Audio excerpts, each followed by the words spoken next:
12 apôtres, 12 conseils, suivez l'histoire des 12 disciples de Jésus-Christ.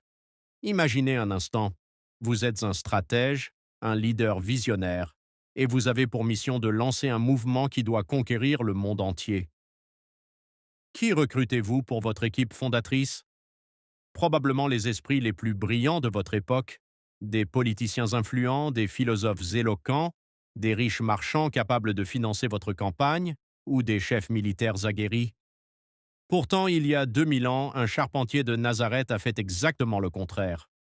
Pour porter le message le plus puissant de l'histoire de l'humanité, Jésus de Nazareth n'a pas choisi l'élite religieuse de Jérusalem, il n'a pas choisi les puissants de Rome, il a choisi 12 hommes ordinaires, 12 hommes de la classe ouvrière, souvent sans éducation formelle, remplis de défauts, de préjugés, de doutes et d'ambitions égoïstes. Un groupe tellement hétéroclite et improbable qu'il aurait dû s'effondrer dès la première semaine. Parmi eux, des pêcheurs au tempérament explosif, un percepteur d'impôts haï par son peuple, et même un extrémiste politique prêt à tuer pour l'indépendance de son pays. Comment ces hommes, marginaux de la société judéo-romaine, sont-ils devenus les piliers fondateurs d'une foi qui rassemble aujourd'hui plus de 2 milliards de personnes? Que faisaient-ils avant de rencontrer le Christ?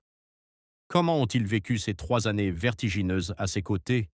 Et surtout, que leur est-il arrivé après la disparition de leur maître, lorsqu'ils se sont retrouvés seuls face à un empire hostile? Bonjour à tous et bienvenue. Aujourd'hui, nous allons faire un voyage dans le temps.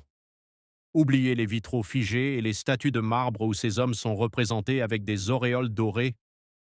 Aujourd'hui, nous allons redécouvrir les apôtres dans toute leur humanité, avec leurs peurs, leurs échecs, mais aussi leur courage inimaginable. Préparez-vous à découvrir la véritable histoire des 12 apôtres de Jésus-Christ. Installez-vous confortablement, abonnez-vous à la chaîne si ce n'est pas encore fait, et plongeons dans l'histoire.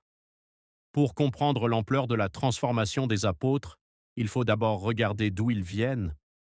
La plupart d'entre eux ne venaient pas de la prestigieuse Jérusalem, mais de la Galilée, une région au nord d'Israël, considérée par les élites judéennes comme une terre de paysans arriérés, avec un accent régional moqué de tous.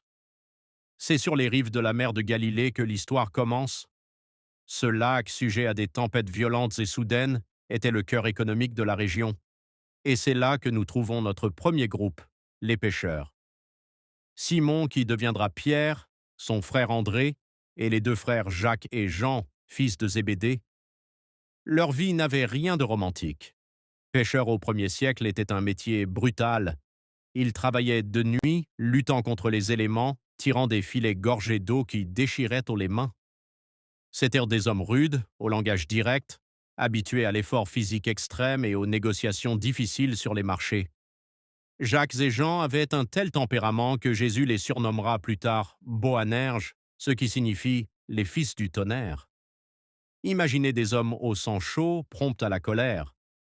Quant à Pierre, il était l'archétype de l'homme impulsif. Il parle d'abord, il réfléchit ensuite. C'était un homme marié, installé à Capharnaüm, gérant une petite entreprise de pêche. Puis il y a Matthieu, aussi appelé Lévi. Son histoire est fascinante car Matthieu était, aux yeux de son propre peuple, un homme rejeté. Matthieu était un publicain, un collecteur d'impôts. À cette époque, Israël est sous occupation romaine. L'Empire romain sous-traitait la collecte des impôts à des locaux. Matthieu travaillait donc pour l'oppresseur. Le système était simple et corrompu. Rome exigeait une certaine somme, et le collecteur d'impôts pouvait exiger tout ce qu'il voulait en plus pour se remplir les poches. Matthieu était riche, certes, mais il était rejeté par la société. Et c'est ici que le génie du recrutement de Jésus éclate au grand jour. Car dans le même groupe que Matthieu, le collaborateur pro-romain, Jésus appelle Simon le Zélote. Les Zélotes étaient une secte radicale. Ils croyaient qu'Israël ne devait avoir d'autre maître que Dieu, et ils étaient prêts à utiliser la violence pour chasser les Romains. Mettez pause un instant. Jésus a mis dans la même équipe un homme qui travaillait pour l'Empire romain et un révolutionnaire prêt à combattre cet empire. Humainement parlant, ils auraient dû se détester profondément. Mais ils ne l'ont pas fait. Quelque chose de plus grand les a unis. Nous avons aussi Thomas, connu pour son scepticisme. un homme rationnel qui avait besoin de preuves. Philippe, pragmatique, et Nathanaël, honnête mais rempli de préjugés. Et bien sûr, Judas Iscariote, celui qui trahira Jésus. Ces 12 hommes n'avaient rien en commun, si ce n'est une invitation « Suis-moi ». Pendant 3 ans, ces hommes ont vécu l'expérience humaine la plus extraordinaire possible. Ils ont mangé, dormi, marché dans la poussière aux côtés de Jésus. C'était une formation intense, non seulement en enseignement spirituel, mais surtout une école d'humilité. Contrairement à ce que l'on pourrait penser, être avec Jésus n'a pas transformé ces hommes en saints instantanés. Les évangiles sont très honnêtes. Ils montrent des disciples qui ne comprennent pas toujours, qui doutent, qui se trompent. Leur principal problème, ils attendaient un messie politique. Ils croyaient que Jésus allait renverser les Romains, restaurer un royaume puissant, et qu'ils allaient occuper des postes importants. Même à quelques jours de la crucifixion, Jacques et Jean demandent à Jésus les meilleures places dans son royaume. Les autres disciples sont jaloux. L'ambition humaine est toujours là. Jésus doit constamment corriger leur vision. Il leur enseigne que le plus grand est celui qui sert. Il va même jusqu'à laver leurs pieds, un geste réservé aux serviteurs les plus humbles. Mais la véritable épreuve arrive. Dans le jardin de Gethsémanée, Jésus est en profonde angoisse. Il demande à ses disciples de veiller avec lui, mais ils s'endorment. Quand les soldats arrivent, tout bascule. Pierre, fidèle à son caractère impulsif, sort son épée et attaque. Mais Jésus l'arrête immédiatement. Et à cet instant, tout s'effondre. Le texte biblique est clair. Tous les disciples abandonnent Jésus et fuient. Même Pierre, qui avait juré fidélité, va le renier 3 fois par peur devant une simple servante. Quand le coq chante, Pierre réalise son erreur. Il sort et pleure amèrement. Le vendredi de la crucifixion est un jour de défaite totale. Les apôtres sont cachés, terrifiés, brisés. Judas, submergé par le remords, se suicide. Leur rêve semble mort, enterré avec Jésus. Mais tout change le 3e jour. Le tombeau est vide. Jésus est vivant. Il apparaît à ses disciples, leur parle, les rassure. Thomas refuse d'y croire. Il veut voir les preuves. Et Jésus vient à lui. Face à la vérité, Thomas déclare « Mon Seigneur et mon Dieu ». Puis vient la Pentecôte. L'Esprit Saint descend sur eux, et là, tout change définitivement.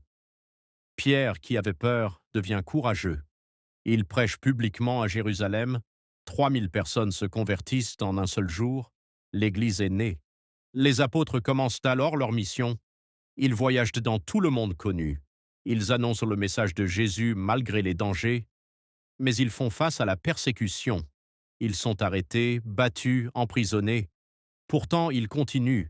La plupart vont mourir pour leur foi. Jacques est exécuté par le roi Hérode. Pierre est crucifié à Rome, la tête en bas. André est crucifié en forme de croix X. Thomas part jusqu'en Inde, où il sera tué. Matthieu prêche et meurt en mission.